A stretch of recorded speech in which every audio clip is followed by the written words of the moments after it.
Graça e paz a todos, amém? Bom, deixa eu agradecer tudo aquilo que está sendo feito, e eu digo para vocês que com esta família eu tenho uma dívida impagável. Na verdade, essa foi a igreja que me consagrou pastor, e Monte Oreb faz parte da minha história. Eu quero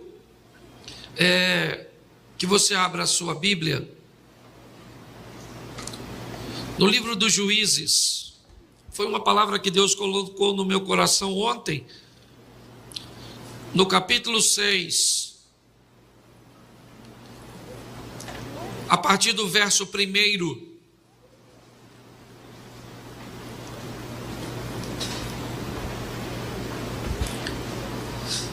Juízes capítulo 6, verso 1, diz assim, posso ler, amém? Porém, os filhos de Israel fizeram o que era mal aos olhos do Senhor, e o Senhor os deu nas mãos dos midianitas por 7 anos.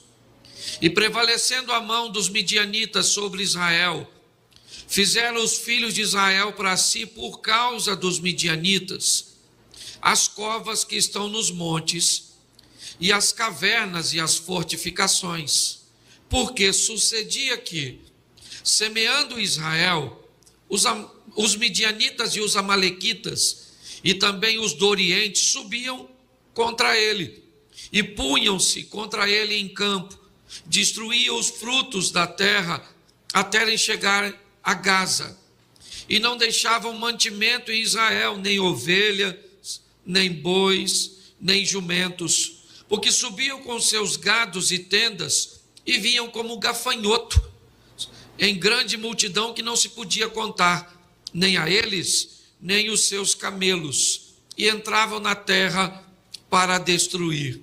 Assim, Israel empobreceu muito pela presença dos midianitas. Então, os filhos de Israel clamaram ao Senhor, e sucedeu que, clamando os filhos de Israel ao Senhor por causa dos midianitas, o Senhor enviou um profeta aos filhos de Israel, que lhes disse: assim diz o Senhor Deus de Israel: do Egito vos fiz subir, e vos tirei da casa da servidão, e vos livrei das mãos dos egípcios, e das mãos de todos quantos vos oprimiam, e vos expulsei diante de vós, e a vós dei a sua terra. E vos disse: eu sou o Senhor vosso Deus, não temais os deuses dos amorreus, cuja terra as habitais, mas não destes ouvidos à minha voz. Verso 11. Então o anjo do Senhor veio, assentou-se debaixo do carvalho que está em Ofra, que pertencia a Joás, o abiezrita, e Gideão, seu filho, estava malhando trigo no lagar para o pôr a salvo dos midianitas. Olha para mim aqui, porque eu quero fazer uma reflexão com vocês, e eu vejo nessa palavra uma atualização para o que estamos vivendo num momento muito grande. O texto diz que o povo se desvia, e Deus então, com o propósito de corrigir a rota deste povo, de conduzir este povo novamente ao caminho, ele permite que tanto midianitas como os amalequitas e outros povos do Oriente fizessem uma invasão anual sobre Israel. Todas as vezes que Israel tentava se recuperar economicamente, que estabelecia uma linha de plantio, de cultivo, que conseguia obter algum gado, ovelha, seja o que fosse, essas nações vinham e saqueavam Israel. Isso aconteceu durante 7 anos. Nesse período, este povo, para se esconder da opressão e para conseguir proteger alguma coisa, para que sua família não morresse de fome, esse povo que tinha Deus como Senhor, era obrigado a ir para as montanhas e cavarem cavernas, covas, onde armazenavam um pouco daquilo que havia plantado, para que eles conseguissem sobreviver, guardando um pouco, porque o restante, os invasores levavam tudo. Foram 7 anos de opressão, de angústia, de humilhação e tantas outras situações. Quando nós olhamos para o que nós estamos vendo aqui na Bíblia, eu poderia perfeitamente aplicar em tudo aquilo que nós estamos vivendo hoje, em todo o caos que nós estamos vendo acontecer com a nossa nação, com as nossas famílias, com o nosso sistema de ensino, com as empresas e os empresários do nosso Brasil, sofrendo com cargas tributárias opressoras que buscam fazer com que um governo seja sócio dos nossos empresários, retirando deles a maior parte e pior, sem devolver nada como benefício. Olhamos toda a estrutura que vemos crescer de violência e tudo aquilo que vemos diminuir como cuidado para com os idosos, a importância, certo, do cuidado para com as nossas crianças. O que nós vemos é um ambiente que tem um único propósito, e é sobre isso que eu quero falar com você hoje: deformar a nossa mente, estabelecer um ambiente mental onde nós passamos a acreditar que o mal vai vencer e que as coisas não têm mais jeito. Olhar para esse ambiente é estabelecer um nível de cansaço e de uma exaustão profunda, de um desânimo muitas vezes para muitas pessoas que olham e diz: para que trabalhar tanto? Para que me esforçar tanto? Quando nós olhamos para essa situação, o que nós vamos ver é que um ambiente mental caótico vai se estabelecer neste povo.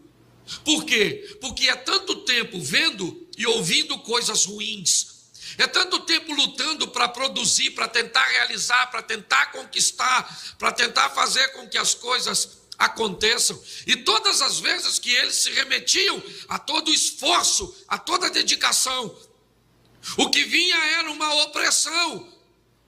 Todas as vezes que se tem o propósito de se empenhar para manter um casamento bom, para treinar nossos filhos para que alcancem lugares que nós não alcançamos, para estabelecer um limite onde o nosso teto seja um piso cujo qual nossos filhos usará como plataforma para ir para uma próxima fase, o que vemos são filhos rebeldes. Nós vemos cônjuges que se dedicam e recebem como resposta muitas vezes a ingratidão, a incompreensão, a traição e tantas outras coisas. Porque tudo tem um propósito, e é isso que eu quero que você entenda: fazer com que a nossa mente fique atrofiada, criar um ambiente mental onde nós nos tornemos fatalistas, onde nós viemos para a igreja e lemos nossas Bíblias e fazemos as nossas orações, mas na verdade o que vemos não é uma possessão, pois o diabo não tem como nos possuir, pois nós somos templos do Espírito Santo, mas nós vivemos uma opressão. É como se tivéssemos ao nosso redor um sistema nos prensando, certo? Se você está bem na família, então eu te pressiono no que diz respeito a finanças. Se você está bem nas finanças, então eu te causo um problema familiar. Ah, você está bem na família e está bem nas finanças, então eu te causo um problema, uma pressão na questão da saúde. E sempre vivemos pressionados. E o texto diz que quando a solução chega, ela vai enfrentar um grande problema, e é isso que nós vemos hoje. Nós viemos para a igreja para pedir para que Deus haja. Nós trabalhamos para ver a mão de Deus agir a nosso favor. Mas me parece que esse ambiente entorpecedor, sabe? Esse ambiente que parece que tem drogado a nossa mente, tem feito muitas vezes até que os nossos discursos sejam contraditórios em alguns momentos. Eu posso dizer uma coisa a você: uma das coisas que eu mais prezo é a mente, o coração. A Bíblia diz: de tudo que se deve guardar, em primeiro lugar, guarda o seu coração, porque é dele que procede as saídas da vida. A palavra coração não fala da bomba que joga o sangue pelo corpo inteiro, mas é da mente. Porque se o ambiente domina a sua mente, se a situação captura a sua atenção, a solução pode estar perto de você, mas você muitas vezes não é capaz de visualizá-la. O texto diz que Agar, quando a comida e a água acaba e ela não tem mais como cuidar de Ismael, ela deixa Ismael debaixo de um arbusto e fica de longe para não ver o menino morrer. E o texto diz que um anjo aparece para Agar e diz para ela: o que você tem, Agar? O que está acontecendo? Deus ouviu a voz do menino: dá uma olhada, tem um poço aí pertinho de você. Como tem um poço perto de Agar e ela não tinha visto, mesmo tendo tanta sede? O texto não diz que Deus naquele momento fez com que um poço aparecesse. O texto diz e sugere que o poço já estava ali, porém o estado mental de Agar era de tanta dificuldade, era de tanta dor, era de tanto desespero, que ela não consegue ver uma situação que está tão próxima dela. Hoje eu posso dizer para você: se você acha que o mal está muito perto de você, saiba, se ele está muito perto, é porque Deus está mais perto de você do que nunca. É assim que funciona. O problema é que nós temos dificuldades de enxergar as coisas. Por quê? Porque o ambiente é ruim. Você acha isso estranho? Profeta Isaías, capítulo 5 ou 6, no ano em que morreu o rei Uzias, eu vi o Senhor assentado sobre um alto e sublime trono, e a orla do seu manto enchia todo o templo. Os serafins estavam acima deles, e cada um deles tinha 6 asas. Com 2 cobriu o seu rosto, 2 seus pés, e com 2 voavam. E eles clamavam: santo, santo, santo é o Senhor dos exércitos. Os umbrais das portas se estremeceram com a voz do que clamava, e a casa se encheu de fumaça. Aí disse eu: ai de mim, que sou um homem de lábios impuros, porque eu habito no meio de um povo de impuros lábios. O que Isaías está dizendo era: o meu convívio com este ambiente, inevitavelmente, ele me contaminou.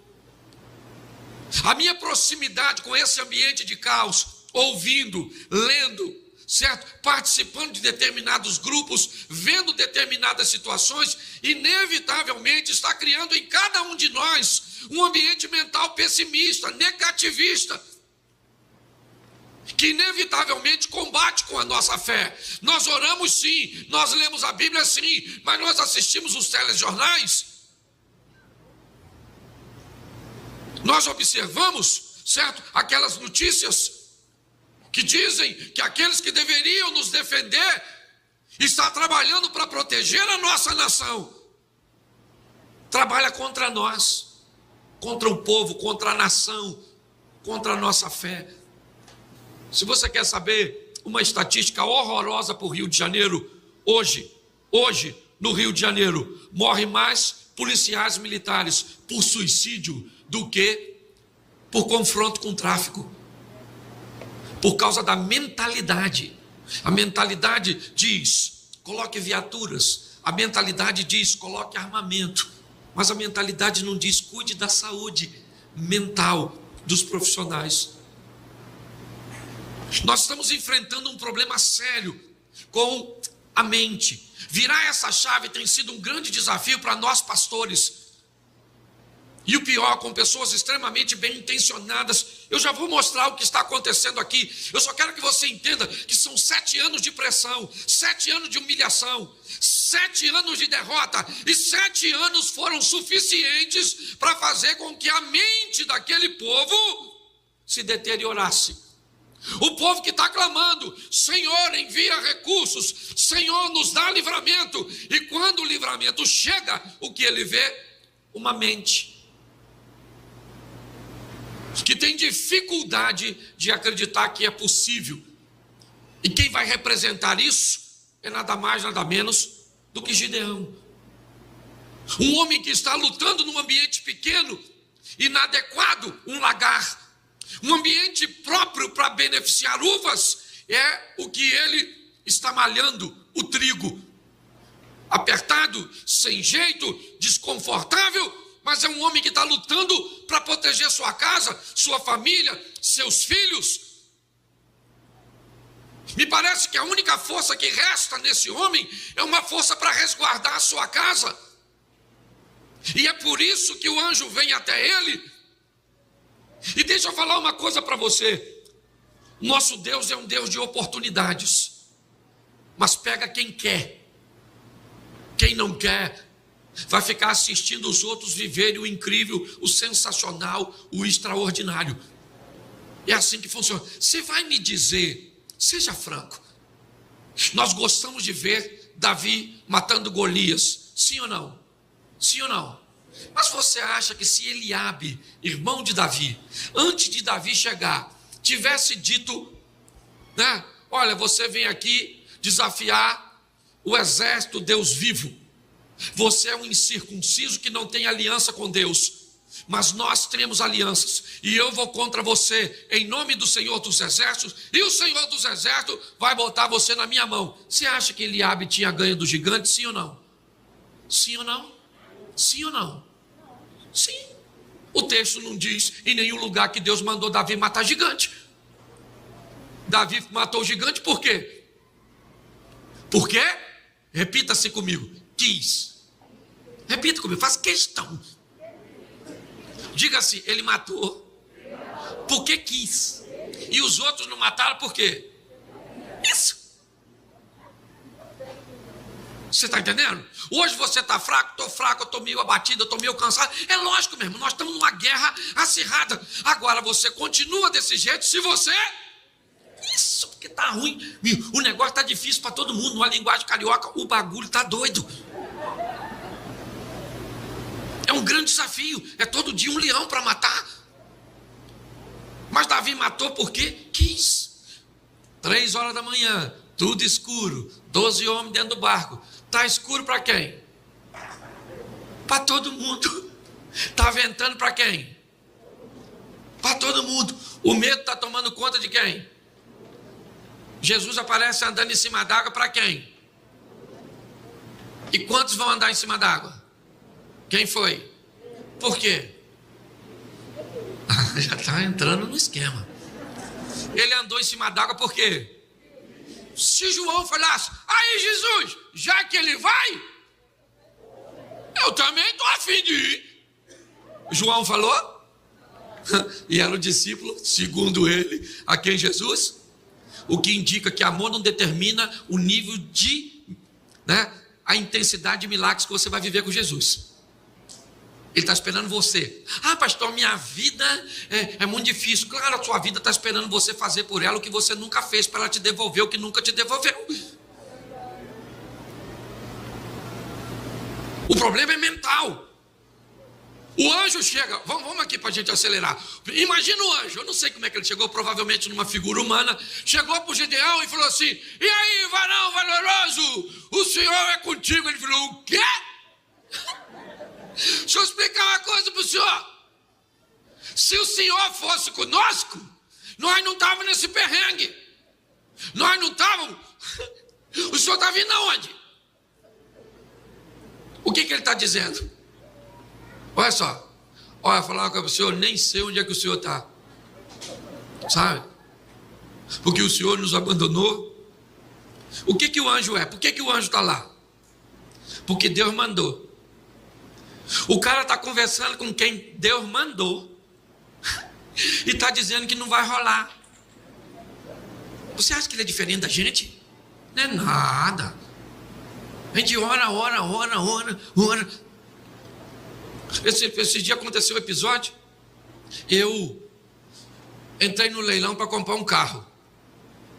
E comprei um carro no leilão, consegui arrematar. Não vou falar o valor, mas era um valorzinho alto. E depois que eu comprei o carro, eu descobri que era uma fraude. E eu já tinha pago. Não deu para culpar o Satanás, porque ele não anda comigo. Não foi ele que pesquisou o site. Não foi nada, foi tudo eu. Sabe quem fez a besteira? Esse que vos fala. O meu filho olhou o site e falou: pai, se o senhor tivesse me mostrado, tá na cara que é falso. Aí é que doeu.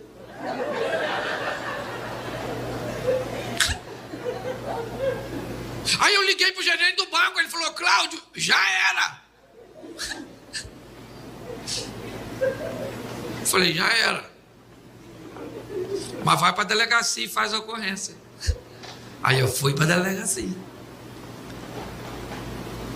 Aí o detetive falou assim: ô pastor, que lamentável. Isso é uma quadrilha, né? Estelionatário. Já era. Aí eu liguei para um pastor: nossa, Cláudio, que chato.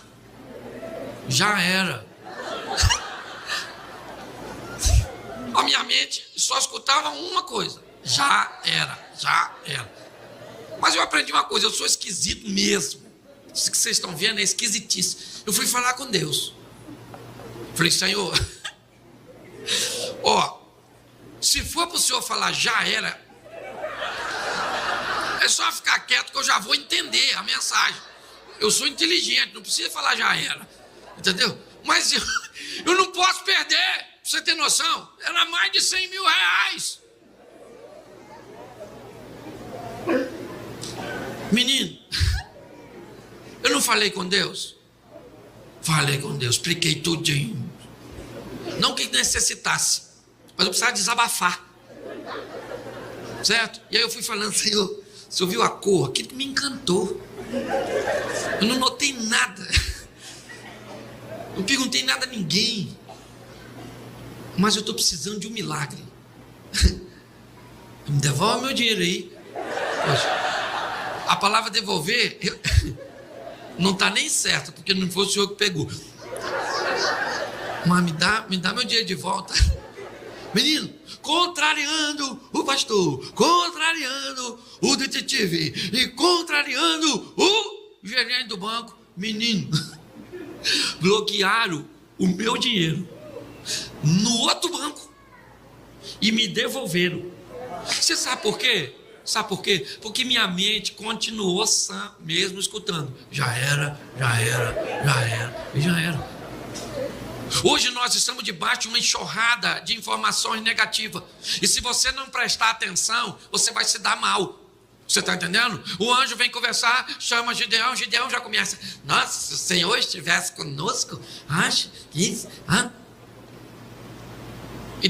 E o anjo disse para ele: vai nessa sua força. Ele olhou para a força dele e falou: deixa eu explicar uma coisa para o senhor, seu anjo. O senhor chegou agora. A minha família é a mais pobre de Manassés. Eu não tenho La Plata. Você tá, a influência do dinheiro. Eu estou na pela com a boleba de gude só. Se eu perder, eu tenho que sair da brincadeira. É mais ou menos isso. E segundo, eu ainda sou o menor na casa do meu pai. Nem primogênito eu sou. Eu ainda sou o caçula. Ou seja, nessa ordem revolucionária que o senhor está dizendo que eu vou viver, já vou logo dizendo para o senhor: não rola. O que nós temos aqui? Um anjo tentando dizer para o indivíduo que ele vai vencer, e o indivíduo discutindo com o anjo, dizendo: não dá. Hoje eu estou falando para você aqui: Deus tem uma cura para aquilo que não tem cura na tua vida. E você vai dizer: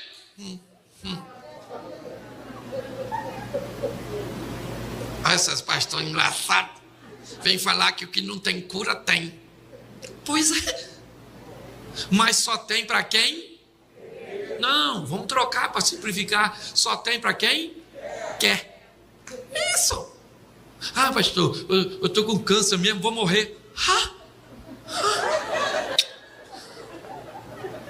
Vai embora, dá lugar para outro. Que história é essa? Estou desempregado, não vou conseguir emprego, meu casamento está em crise, não vai melhorar, meu filho está rebelde, nunca vai andar nos caminhos do Senhor. Que história é essa? Que discurso é esse? Quem mudou sua mente desse jeito? A Bíblia diz: 1000 cairão ao teu lado, 10.000 à tua direita, mas você não vai ser atingido, apenas com os seus olhos. Nós estamos numa batalha, meu irmão. Então tem dia que a gente levanta para matar gigante, sim ou não? Mas tem dia que tu está fugindo de anão.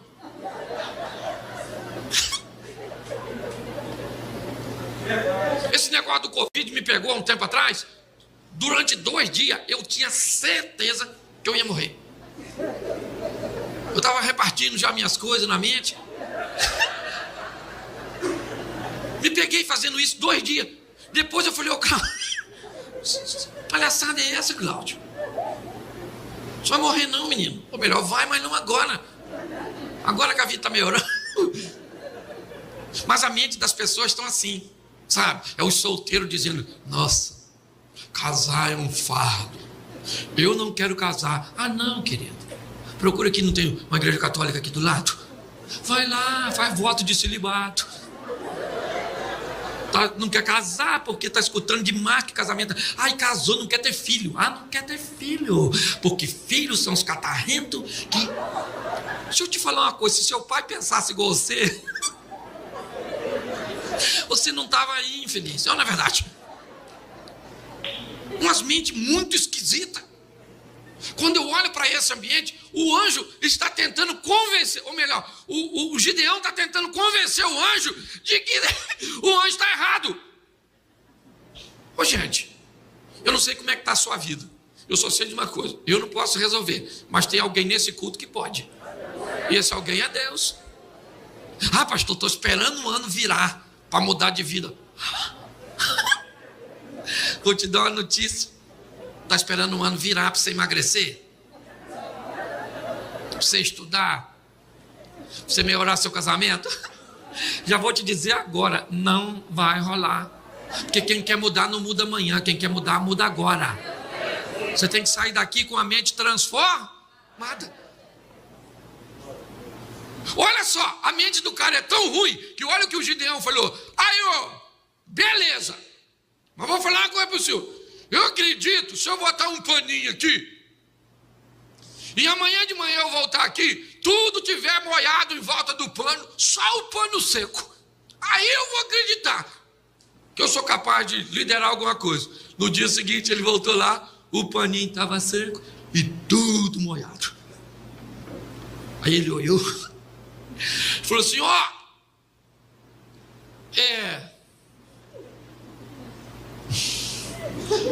dá para molhar só o pano de hoje para amanhã? Às vezes eu fico me perguntando por que Deus não matou esse cara. Porque o ambiente mental que ele estava havia destruído. É isso. Hoje às vezes você não consegue crer, você não consegue reagir, porque você está num ambiente que deformou você. Mas você não veio hoje aqui à toa. Você veio porque Deus quer restaurar suas forças, suas energias e principalmente mudar a sua mente. Olha só. E aí ele acreditou. Olha que beleza. O Gideão acreditou, fez uma convocação, achando que ninguém ia aparecer na reunião do Gideão, e apareceu 32.000 homens. Eu fico imaginando o Gideão. Tá chegando aí esse pessoal? Caramba. Eu acho que Deus está com a gente mesmo, hein? 32.000, nós vamos agora, nós arrebenta midianita, malequita, nós mata anão, gigante, mata é tudo. Vou virar chefe de grupo de extermínio, vou arrebentar tudo. Quando ele está pronto para ir para a batalha, quem é que aparece? Deus. Deus falou: ô Gide, chega aí. Tem muita gente aí, sabe? Faz o seguinte, pergunta quem está com medo e manda para casa. Gideão deve ter pensado: além de mim tem mais alguém? Porque eu estou lutando para acreditar. Aí chega esse mundaréu de gente, só diz que é para ir embora quem está com medo? Deve ter uma meia dúzia, certo? Ô gente, Quem está com medo? 22 mil levantou a mão. Gideão falou: vai para casa. Pode ir. 22 mil, né? Sobrou 10. 10 dá, né, gente? Note que parece que a situação está querendo destruir a fé de um cara que está começando a construir. Sobrou 10 mil. Gideão falou: agora nós vamos, hein? Animado, gente. Covarde não vai no nosso meio. Deus falou: Gideão, chega aí. Vamos no privado. Tem muita gente aí, Gideão. Eu imagino Deus. Oh, meu Deus, muita gente. Muita gente, era 32 mil. 10 mil, menos da metade, já foi embora quase todo mundo. E eu ainda fiquei, devia ter ido com os covardes. Estou lutando para acreditar. Você está rindo de quem? Gideão é você. Em determinado dia da sua vida, em determinados momentos da sua história. Entendeu? Somos nós. Aí Deus falou: vamos fazer agora um outro testezinho assim, rapidinho. Pede o pessoal tomar uma aguinha. Quem pegar a aguinha assim e trouxer na boca, você separa para cá. E quem beber assim, lamber, você manda para lá. Pegou aqui e trouxe 300, 9.700. Foi para lá. O que Gideão deve ter pensado? Ainda bem que só 300. Deus falou: Gideão, esse pessoal aí que lambeu não vai não. Mas você foi 9.700. Pois é, você vai na batalha com 300. Aliás, 301. Gideão falou: não é possível. E Deus começa a explicar a Gideão o que está acontecendo ali. E é isso que é fascinante. Depois você lê, que eu não sou obrigado a ler tudo. Mas Deus está dizendo para Gideão: Gideão, meu propósito com você não é ganhar uma batalha. Meu propósito com você é mudar a mente desse povo. Se eu permito que você fosse com 32 mil, vocês iam achar que vocês ganharam a batalha. Se eu deixo vocês irem com 10 mil, mas como todos, até a turma que foi para casa, eles foram para casa, sim, mas eles gostariam de estar aqui defendendo suas famílias. Eles foram porque estavam com medo, ou foram reprovados no processo seletivo. Mas o que eu quero, Gideão, é mostrar para todos vocês que eu estou com vocês, e que a vitória de vocês venha de mim, que vocês não precisam ter medo, certo? Nem de amalequitas, nem de midianitas e nem de ninguém, porque a vitória de vocês vem das minhas mãos. A única coisa que eu quero é comprometimento. Gente, é o que Deus está pedindo de nós, sabe? Desde quando eu vou fazer agora 29 anos no Evangelho, eu nunca peguei uma geração tão descompromissada quanto a neste momento,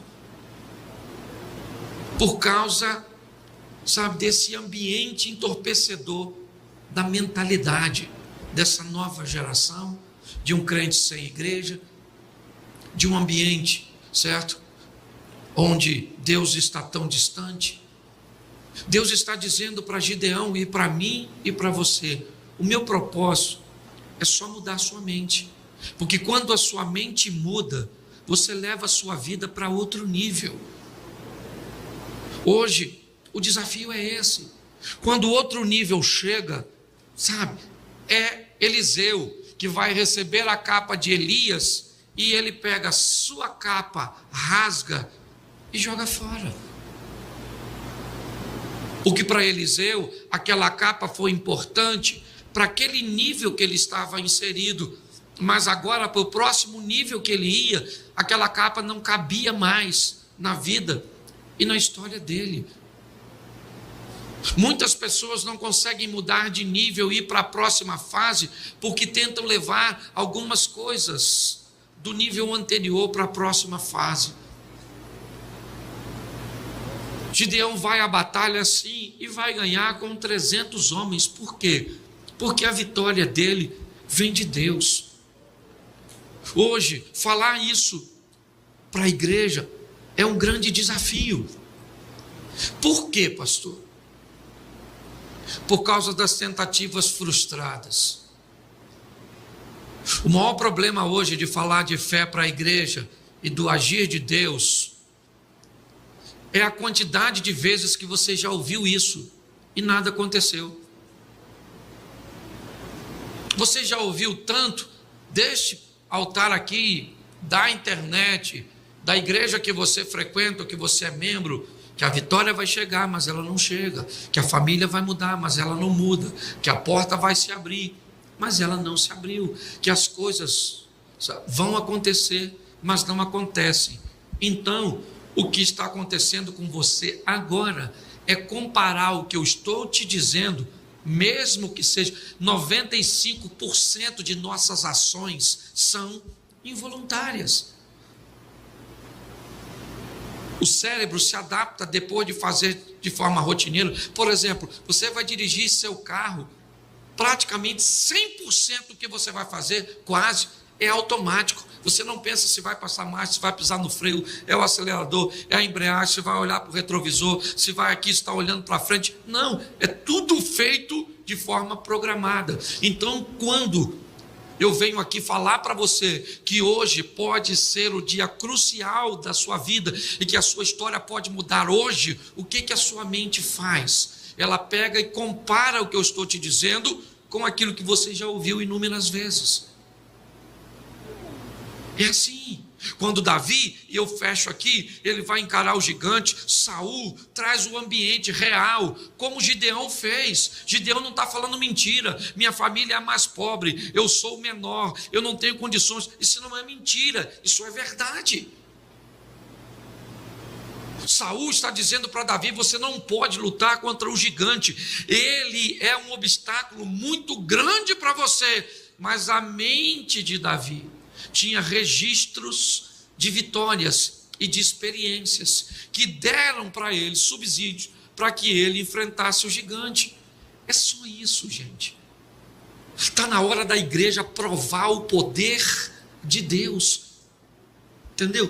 Parar, sabe? É o que Deus disse para o gadareno, sabe? Vai para a tua casa e fala para eles o que eu fiz por você. Não, vá para a sua casa e mostra para eles quão grandes coisas fez o Senhor por ti e como Ele teve misericórdia de ti. Sabe o que aconteceu? 2 anos e meio depois da primeira visita de Jesus a Decápolis, Jesus volta, tem 4.000 homens, sem falar mulheres e crianças, para ouvi-lo, porque um homem ficou para mostrar e não para falar. Nós estamos cheios de palavras, cansados de promessas. Nós estamos querendo ver a glória de Deus, e Deus não é homem para que minta, nem filho do homem para que se arrependa. Ele falou que vai fazer, Ele faz. Amém? Ele é fiel para cumprir. Então saia daqui hoje para viver o incrível. Fique de pé nesse momento e diga assim, só se você quiser mesmo, diga assim: eu quero de novo. Não, é de novo eu quero. Fala assim: eu quero, eu quero e eu quero. Agora diga assim: e eu vou. É isso aí. Amém? Tome uma postura diferente e você vai ver que não é a sua expertise, não é seu network, não é a sua capacidade, ainda que ela tenha um peso muito grande nas realizações, mas é a mão do Todo-Poderoso. Bom, gente, eu quero fazer uma reflexão com vocês. Eu busco sair de uma temática que estou preso já há algum tempo. Há algum tempo eu tenho notado que eu tenho me detido no que diz respeito a melhorar a qualidade de vida das pessoas na terra. Através da palavra de Deus, instruir as pessoas de como viver um casamento melhor, como viver melhor com seus vizinhos, com seus pais, com seus filhos, com dinheiro. Melhorar a qualidade de vida das pessoas tem sido algo que tem ardido no meu coração. Eu não sei se porque em algumas áreas eu tive muitas deficiências, e depois que encontrei a Cristo, eu posso dizer a você, boa parte delas foram sanadas. Me vem sempre ao coração, por que pessoas sofrem tanto? Por que é que pessoas que tinham tudo para viver uma vida boa, não têm? Hoje, a minha mensagem tem por tema, cada cabeça uma sentença. Eu quero conversar com vocês sobre pessoas que foram morar no céu. Ambas. Com certeza. Uma temos até a apresentação no Novo Testamento dela aparecendo ao lado de Jesus. Mas que tiveram vidas na terra tão diferentes, que vale a pena nós observarmos, pois um dos propósitos bíblicos ao colocar pessoas é colocar referências, gente que possamos nos espelhar, ou como diz hoje, no ambiente moderno do empreendedorismo, modelar. Eu quero mostrar a vocês hoje duas histórias tão perto. Aliás, um indivíduo treinou o outro, e talvez a resposta esteja exatamente aí, porque Eliseu viveu bem melhor do que Elias. Talvez porque aprendeu algumas coisas a observar a vida de seu discipulador.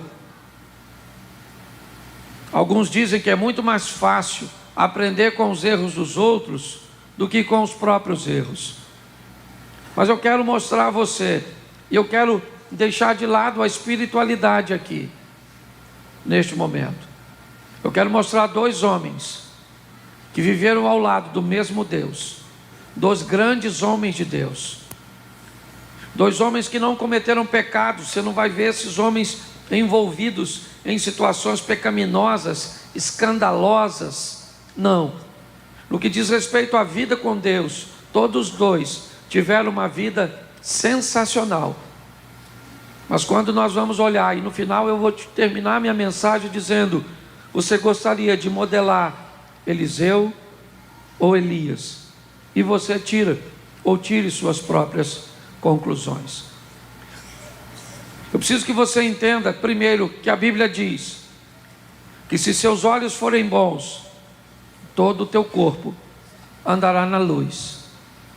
A maneira com que você enxerga as coisas tem um grande significado. Cuidado para seus olhos, ou sempre sua visão, ser ruim. Nunca conseguir enxergar Deus em lugar nenhum. Coisas positivas nas negativas. Aprenda também, cuidado com o que você fala, pois é isso que eu vou mostrar a você. Como Elias resolveu falar, que tipo de postura ele resolveu tomar, e o que aconteceu com as posturas que ele tomou. Volto a lembrar você, homens que foram para o céu, não estou falando de vida. Você pode estar aqui na igreja, escutar a mesma mensagem. Você pode morar no mesmo bairro, estudar na mesma escola, trabalhar na mesma empresa e ter resultados totalmente opostos. E quando eu digo opostos, eu digo às vezes alguns com um nível de dor extremamente excessivo. Decisões. Eu penso da seguinte forma: todas as vezes que você fala algo de bom a seu favor, Deus é seu aliado e o diabo é seu inimigo. Todas as vezes que você fala alguma coisa ruim a seu respeito, a respeito de alguma pessoa, a respeito de algum negócio, Deus não é seu aliado e nem seu opositor. Você neutraliza Deus quando você diz algo sobre você que você não deveria dizer. Porém, eu queria lembrar você, quando você diz algo negativo, você tem um aliado, e esse aliado é Satanás. Nunca fale nada de ruim contra você, contra as pessoas, contra as situações. O Brasil está aí numa situação, não fale nada de ruim contra ele, porque o diabo é seu aliado. Quando você fala contra algo, a Bíblia diz que o diabo tem 3 funções, apenas essas: roubar, matar e destruir. Então qualquer coisa que você diga de ruim, ele vai potencializar isso. Ah, meu casamento está ruim, minha esposa é terrível, meus filhos são ruins. O diabo diz: estou dentro contigo, são ruins mesmo e a tendência é piorar. Então cuidado com o que você diz. Nós estamos muito propensos a falar coisas negativas a respeito das pessoas, das coisas e até mesmo de nós. Então presta atenção, vai ser rapidinho. Primeiro livro dos Reis, capítulo 17, verso 1. Então Elias, o tisbita dos moradores de Gileade, disse a Acabe: vive o Senhor Deus de Israel, perante cuja face eu estou, que nesses anos nem orvalho nem chuva haverá, senão segundo a minha palavra. Feche os seus olhos. Senhor nosso Deus e Pai, em nome de Jesus, eis aqui a tua palavra e continua falando conosco. Usa-me como um canal de bênção, em nome de Jesus. Amém. Glória a Deus. Amém. Preciso te dizer, ou te mostrar o que está acontecendo aqui. Acabe, filho de Onri, reina sobre Israel, o reino do norte. Acabe foi um homem no que diz respeito a estruturar a construção, a expansão, um homem muito habilidoso. Alguns estudiosos, arqueólogos, diz que Acabe viveu um dos reinos mais prósperos, é considerado um dos grandes governantes. Se não bastasse toda essa habilidade dele, ele se casa com uma mulher muito forte, muito poderosa. Ele se casa com Jezabel, filha de Etbaal, rei dos Sidônios, uma mulher dinâmica, é verdade, que estava ao lado de seu marido para enfrentar os obstáculos, para fazer com que ele realizasse seus sonhos, é verdade. Porém, Jezabel trazia consigo a cultura de sua casa, a idolatria. Jezabel traz para a vida de Acabe muitas coisas boas, porque quando pessoas entram na sua vida, principalmente no ambiente conjugal, elas trarão para você coisas positivas. Mas se prepare, porque essas pessoas também trarão coisas negativas. E o sucesso de um relacionamento está em neutralizar o ruim e potencializar o bom. Quando minha mulher entrou na minha vida, ela trouxe para a minha vida coisas que me faltavam. E o que sobrava nela, quando ela entrou na minha vida, ela começou a receber de mim coisas que ela não tinha e que me sobrava. Hoje, 31 anos juntos, com certeza, muitas coisas ruins minhas foram neutralizadas pela força e pela oposição oferecida por ela, e muitas coisas ruins nela acabaram, perdendo forças com a minha oposição. Porém, Acabe trouxe para a vida dele Jezabel, uma mulher muito forte, que trouxe consigo a idolatria, a imoralidade dos deuses pagãos para o povo de Deus.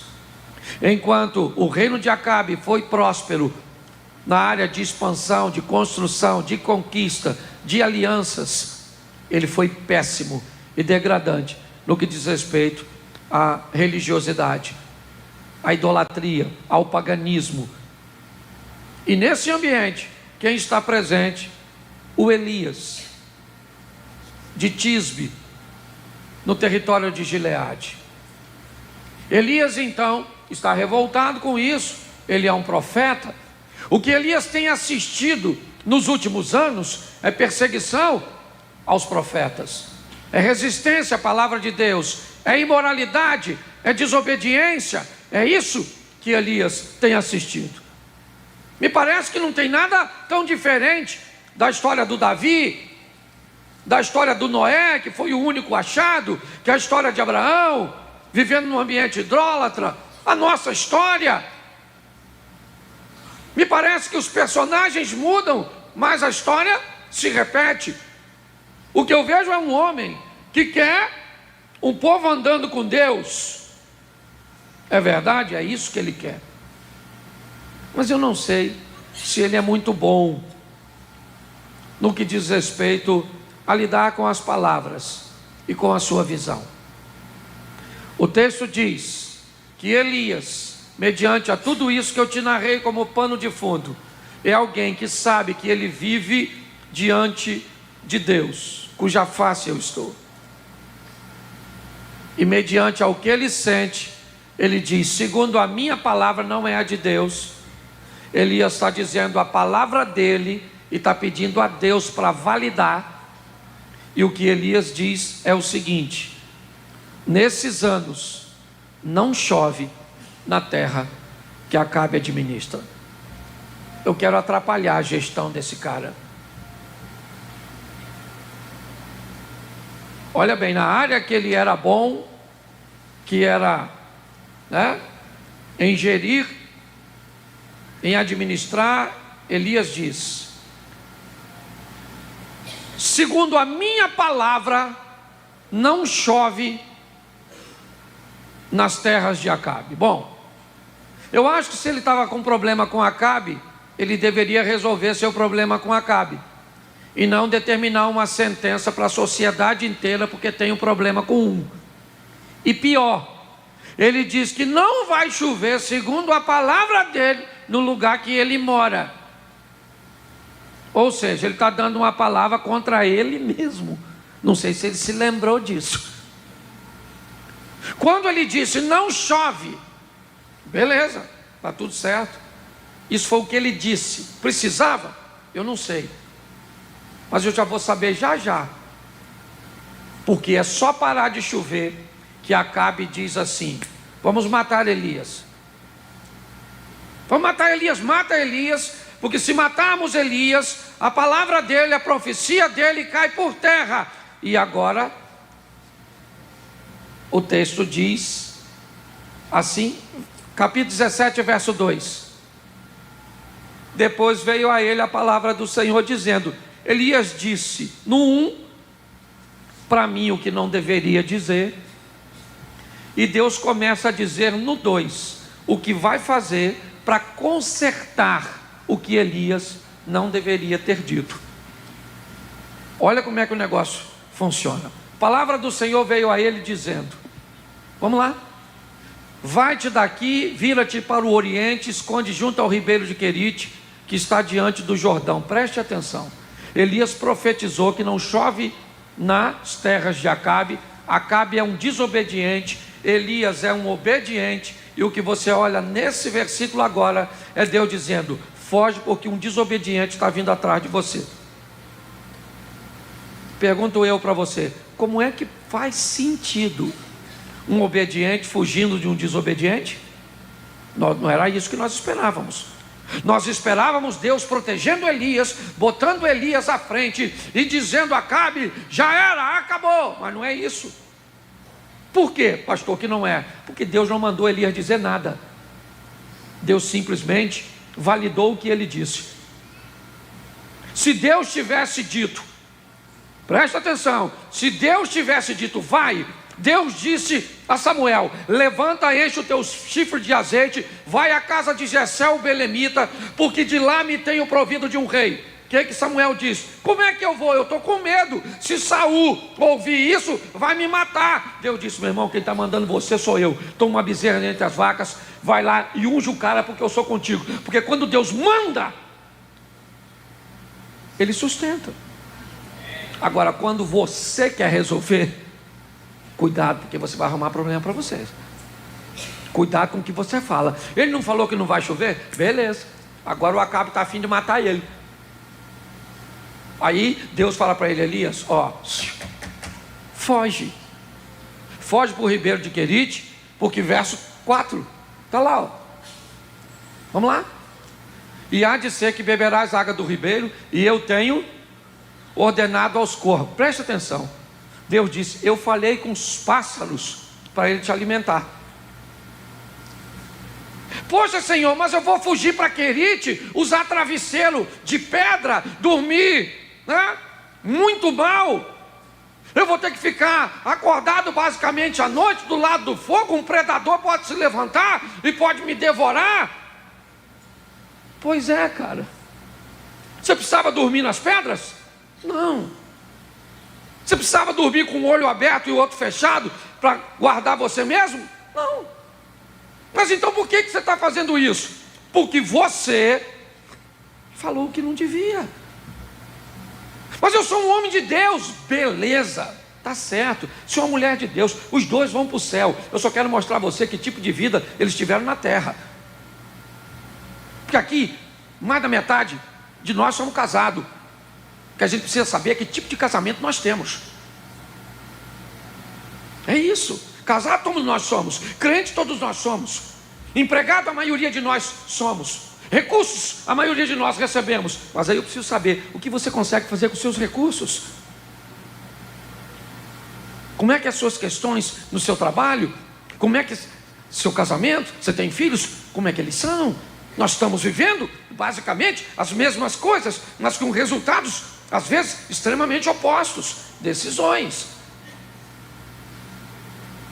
Agora ele está lá assim: é fantástico, é miraculoso o corvo trazer comida, beber água. Mas não tinha o suquinho, não tinha o leitinho, não tinha uma cobertinha, certo? Não tinha nada. O que ele tinha era o básico. Tá bom. Mas Deus está lá, sim ou não? Sim ou não? Mas a água do ribeiro seca, porque demorou muito a chover. E sabe o que é pior dessa história? Me parece que Deus validou o que ele pediu, mas não deu a ele a autorização de reverter. Que ele poderia dizer: então chove de novo, pelo menos para eu ter água. Mas não. O céu fechou e Deus diz: eu fecho. Então arca com aquilo que você disse. Agora ele está fugindo. O ribeiro secou e Deus disse para ele: está aí, vamos lá. Isso. Verso seguinte para adiantar. E sucedeu que, passado os dias, o ribeiro se secou, porque não havia chuva, né? Não tinha havido chuva na terra. Vamos lá. Então veio a ele a palavra do Senhor dizendo: nota bem, já é a terceira vez que Deus fala depois que Elias disse uma. Você não está vendo Elias dizer mais nada. Elias só disse: não chove. Deus disse: foge para Querite. Eu disse para os corvos, e agora eu digo para você: sai daí, porque eu disse para uma viúva para te sustentar. Pô, meu irmão, se tu conhece um pouquinho de Bíblia, tu sabe que não é para viúva sustentar ninguém. Viúva tem que ser sustentada. Lá vai ele. Mas quando eu imagino, pelo menos eu imagino, aí é minha, que quando ele ouviu falar viúva para te sustentar, ele falou: viuvaça. Caraca, deve ser uma viúva com a casa maneira. Finalmente vou deixar a pedra por um travesseiro, o chão duro por uma cama. Quem sabe, olha só, dá até um casório, eu e a viúva. Uma viúva maneirona. Pensa, quando ele chega lá em Sidom, uma viuvinha esquisita, bagunçadinha, catando uns gruvetinhos. E Deus falou: a viúva que vai te sustentar aí. Ele falou: caraca, mano, estava melhor no corvo. Ele precisava disso, sim ou não? Sim ou não? Claro que precisava, gente, para aprender a prestar atenção no que fala. É só você entender isso. Ele está lá, pulando num buraco que ele mesmo cavou. Está lá. E Deus só falando coisa. E agora Deus diz: ó, sai daí, volta e encontra com Acabe. Lá vai ele. Aprendeu a lição, sim ou não? Sim, nada, aprendeu nada, irmão. Aprendeu nada. Não zerro ela. Vai ele. Os caras vêm encontrar com ele. O que ele pede para os caras que vêm encontrar? Fogo do céu, irmão. Isso aí. Cai fogo para matar eles. Eu imagino. E o fogo cai e mata. O cara ruim. Pelo menos quando eu digo ruim, foi para o céu. Quero deixar bem claro que eu não quero denegrir a imagem dele. Eu quero denegrir o estilo de vida dele. É isso que eu estou tentando fazer. Estou tentando levar você a modelar, certo? Um estilo de vida aqui na terra. O relacionamento com Deus, modela Elias, porque foi um cara fantástico. Você não vai ver Elias envolvido em encrenca nenhuma no que diz respeito a relacionamento com Deus. Mas agora você vê o cara, está vindo gente lá. Cara, os caras não vêm para matar ele pede para matar os caras. Mata os caras tudo. Até que vem o último. E o cara fala: pô, pera aí. Aí ele encontra para me adiantar no Carmelo com os profetas, sim ou não? Pede para cair fogo do céu. Cai ou não cai? Cai fogo, queima a oferta, a lenha, as pedras, a água, queima tudo. E o que ele faz com os profetas? Prega arrependimento. Ô gente, se converte a Deus. É isso que ele faz? Ele mata os caras. Pô, cara, pensa. Matou todo mundo? Eu acho isso muito engraçado. Porque tem gente que acha que Deus programou a desgraça para o povo dele. Ô gente, seja franco. Você acha, eu já falei isso aqui, mas eu preciso que você raciocine comigo. Lembra do Sansão? Sim ou não? O que aconteceu com ele foi projeto de Deus? Sim ou não? Não. Será que Deus idealizou aquele menino que ia nascer de uma forma miraculosa, ia ser um menino separado desde o ventre de sua mãe, ia ser humilhado e aprisionado por seus inimigos, ter seus olhos queimados e removidos, se tornar um escravo ao redor de um moinho, morrer humilhado debaixo de escombros? Por quê? Porque era isso que o nosso Deus tinha para ele? Não tinha. Você não vai conseguir me convencer disso. Deus está olhando para o futuro e o que ele vê? Uma fome atinge a terra. E o que vai acontecer com o meu povo? Meu povo vai sobreviver à fome. Por quê? Porque eu vou mandar um garoto sair daqui, governar o Egito e arrumar um espaço na terra de Gósen para meu povo ser abrigado. Sim ou não? Esse foi José. Esse povo vai ficar ali para sempre? Não foi chamado para isso. É terra prometida.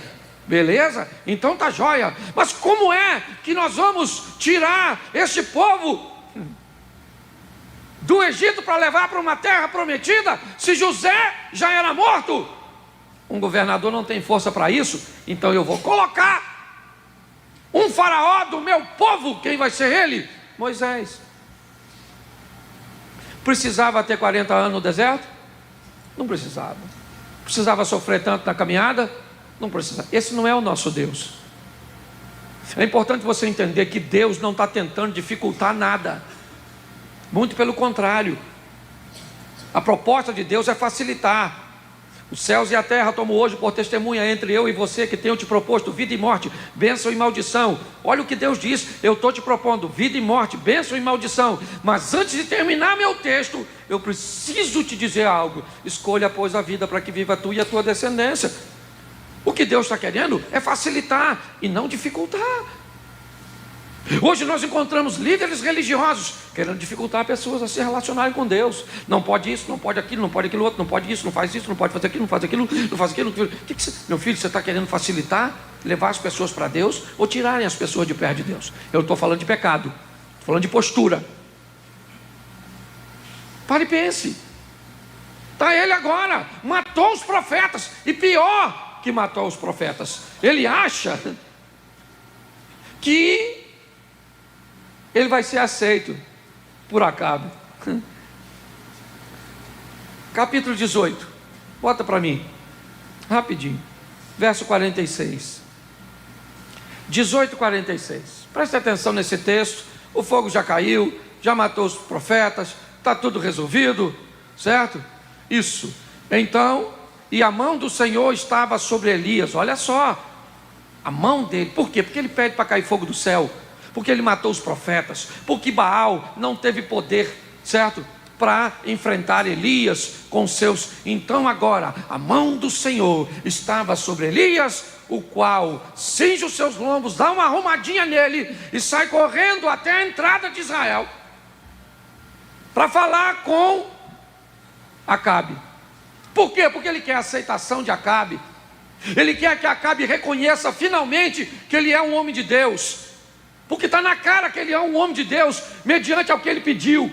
Baal não tem poder nenhum. O grande problema é que esse cara está querendo ser aceito por Acabe, e Acabe não vai aceitá-lo. Presta atenção uma coisa, crente: pare de querer a aceitação das pessoas só porque Deus é com você. Às vezes as pessoas não vão te aceitar exatamente porque Deus é com você. Ele está cheio de expectativa, vai para a entrada da cidade, vai falar com Acabe. E aí, Acabe, finalmente choveu, está vendo? Eu sou profeta, Deus é comigo.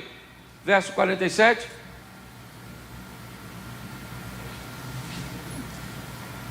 Põe aí para mim.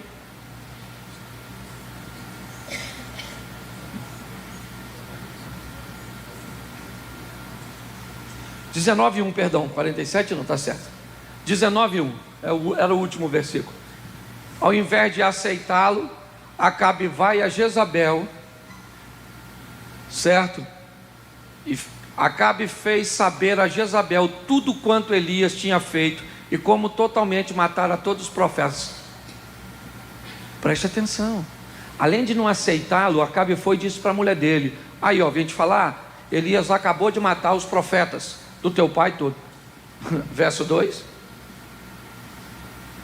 Põe aí. Me ajude aí quem estiver aí atrás, por favor, que eu vou ficar pedindo você, mas vai ser rapidinho. Então Jezabel mandou um mensageiro a Elias a dizer-lhe: assim me façam os deuses e outro tanto, se de certo amanhã a estas horas eu não puser a tua vida como a de um deles. Sabe o que ela disse? Amanhã eu te mato, Elias. Avisa o Elias que amanhã ele está morto.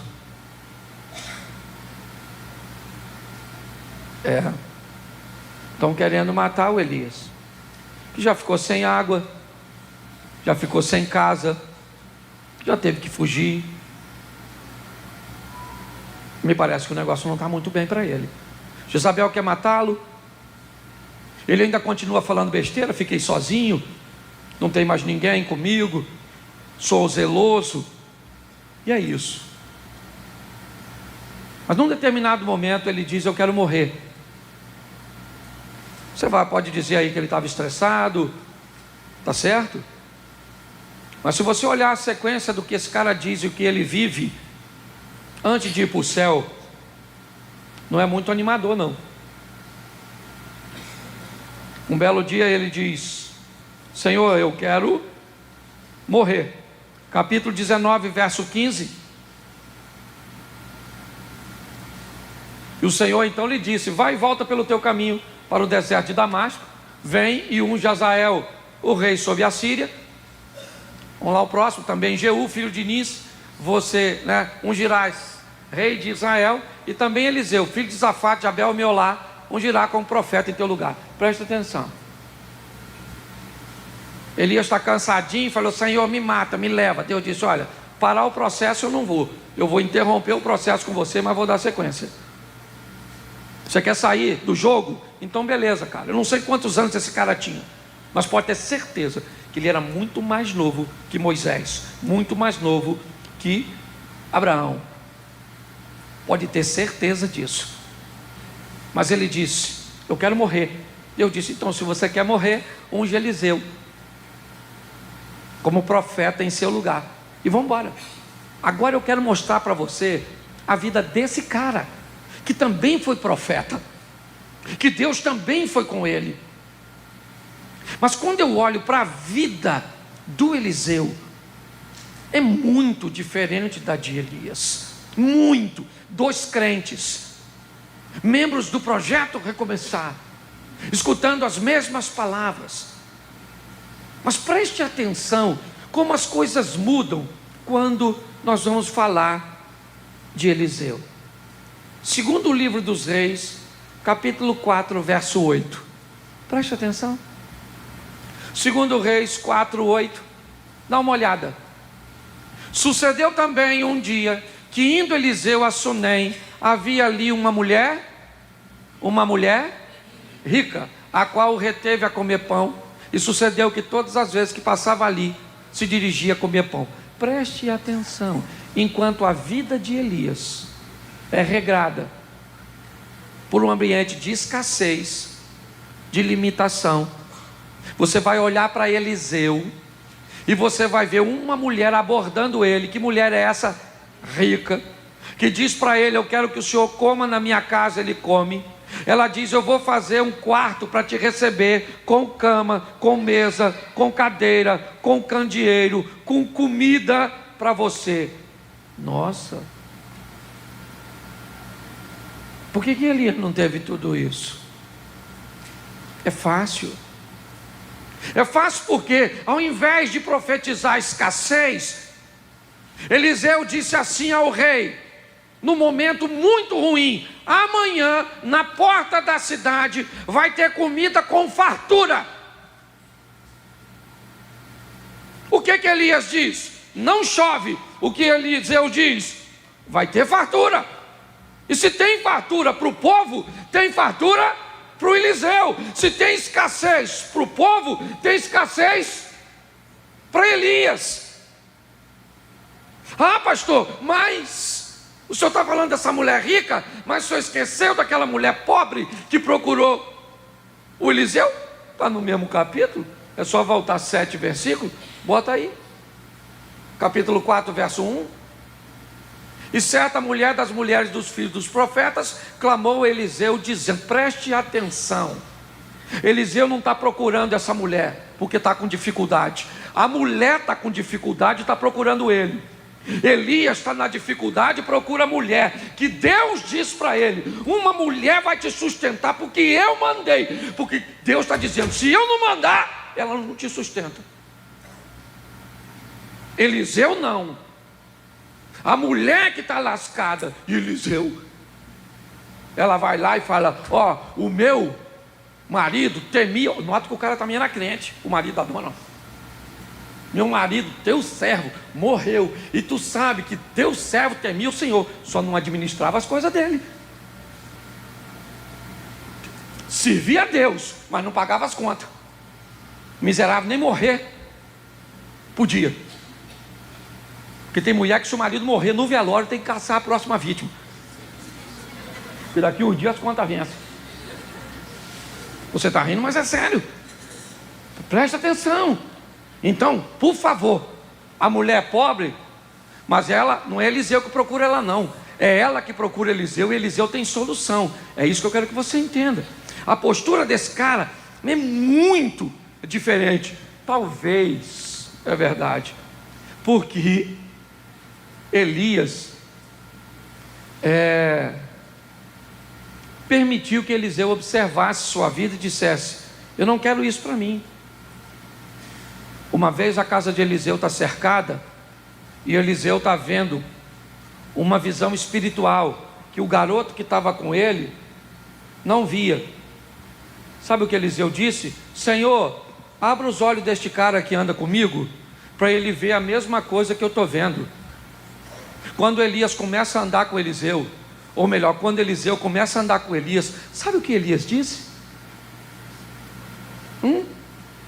Quando o Senhor estava para tomar Elias no redemoinho, Elias partiu de Gilgal e disse a Eliseu: fica aqui porque o Senhor me enviou a Betel. Eliseu disse: tão certo como vive o Senhor e vive a tua alma, que eu não te deixarei. E foram para Betel. Quando chegaram em Betel, Elias disse: fica aqui porque o Senhor me enviou a Jericó. E disse Eliseu: tão certo como vive o Senhor e vive a tua alma, que eu não te deixarei. E foram para Jericó. Chegando em Jericó, Elias disse: fique em Jericó, porque o Senhor me enviou no Jordão. E Eliseu disse a Elias: tão certo como vive o Senhor. Pô, cara, o tempo inteiro o tal do Elias tentando impedir Eliseu de cumprir seu propósito.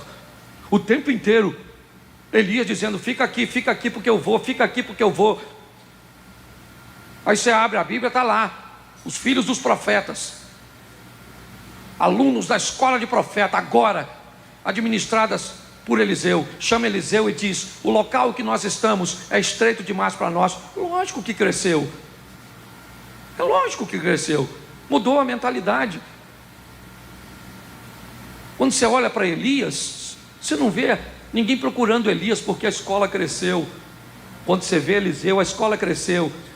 O que vocês querem? Queremos, cada um de nós, vamos fazer a nossa parte, vamos lá, vamos buscar. Eliseu diz: claro, cara, vão, façam isso. Ele diz: o senhor não pode ir conosco? Ele diz: claro.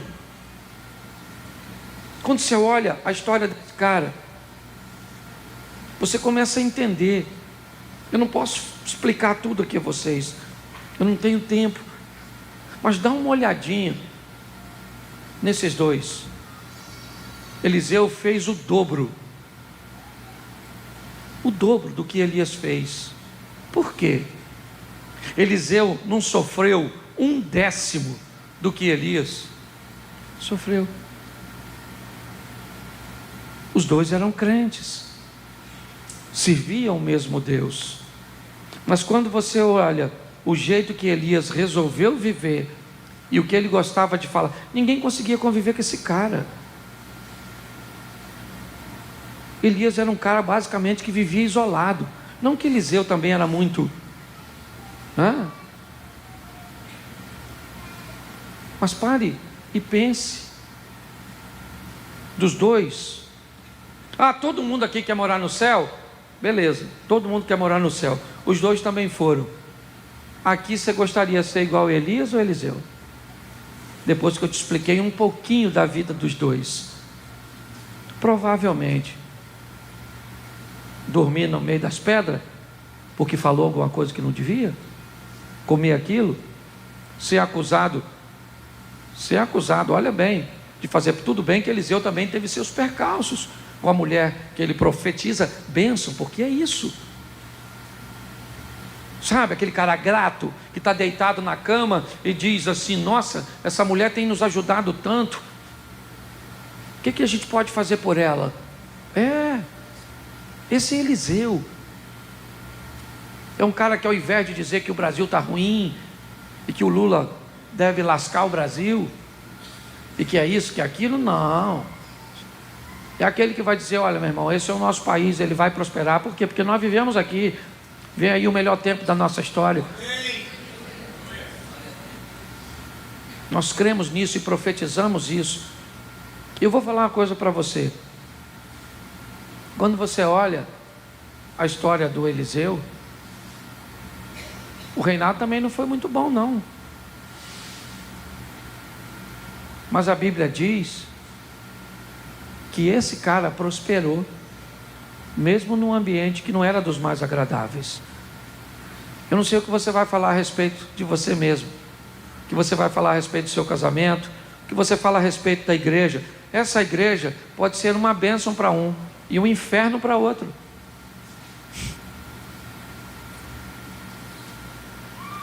Por quê? Porque é segundo a sua ótica. Aqui pode ser o melhor lugar para algumas pessoas e o pior para outras. Aqui tem membros extraordinários, tem pastores fantásticos, tem gente boa pra caramba. Depende da maneira que você enxerga as coisas. Coloque isso na sua vida.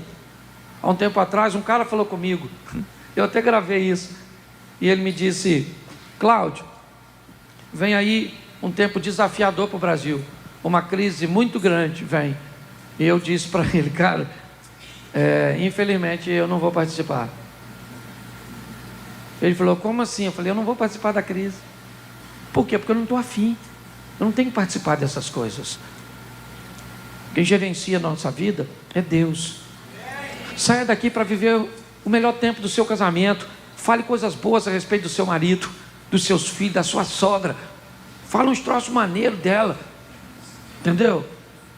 Umas cobras raras. Bota o nome assim, bom, certo? Mas aprenda a falar coisas boas a respeito de si mesmo. Diga assim: eu vou vencer. Meu casamento é extraordinário. Me dá aqui que eu normalmente eu não faço isso, mas hoje eu senti no coração de fazer. Eu cheguei na minha mesa hoje.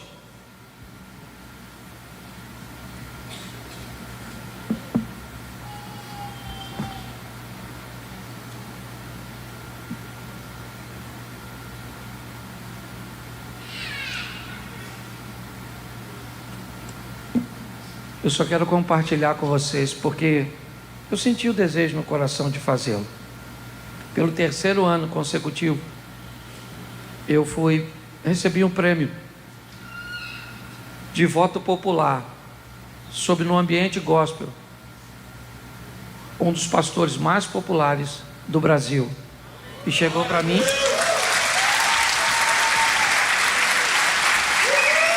E essa vitória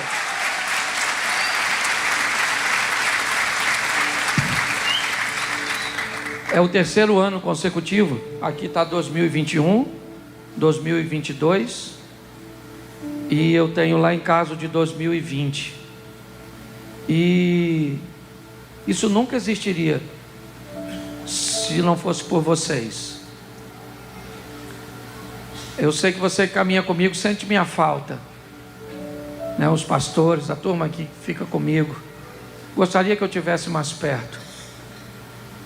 Eu estou até tentando agora, de todas as formas, fazer isso no próximo ano. Minha mulher me pede para ficar mais perto, meus filhos mais perto, meus amigos e irmãos mais perto.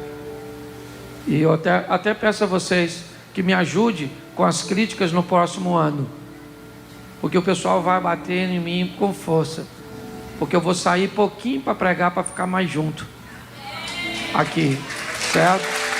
Mas isso só existe por causa de vocês. Ah, pastor, eu estou quase indo embora da igreja porque a gente não consegue dar um abraço no senhor.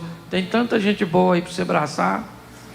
Tem tanto conselho bom espalhado por aí, de gente habilitada para te ajudar. Eu quero agradecer a Deus, a minha esposa que me tolera. Porque se eu falasse de você o que eu falo dela, você já tinha me largado se fosse minha mulher. Então ela tem muita paciência comigo. Deus também é muito bom. Meus amigos. Então eu quero agradecer.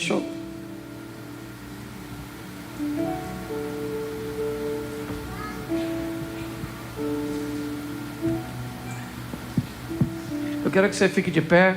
Diga para quem está do seu lado assim: rapaz, eu não tinha reparado, você está bonito pra caramba. Fala umas coisas boas, fala para a mulher que está do seu lado assim: você emagreceu, fala. Fala para seu marido assim: ô irmão, fala. Mente, hoje pode mentir, é ou não é? Bom, que tal nós termos a melhor semana da nossa vida? Amém? Vamos sair daqui para vivermos isso? Uma semana extraordinária, tá certo? Que Deus abençoe a sua casa, a sua família. Muito obrigado àqueles que nos visitam. Feche seus olhos. Pai, eu quero te agradecer.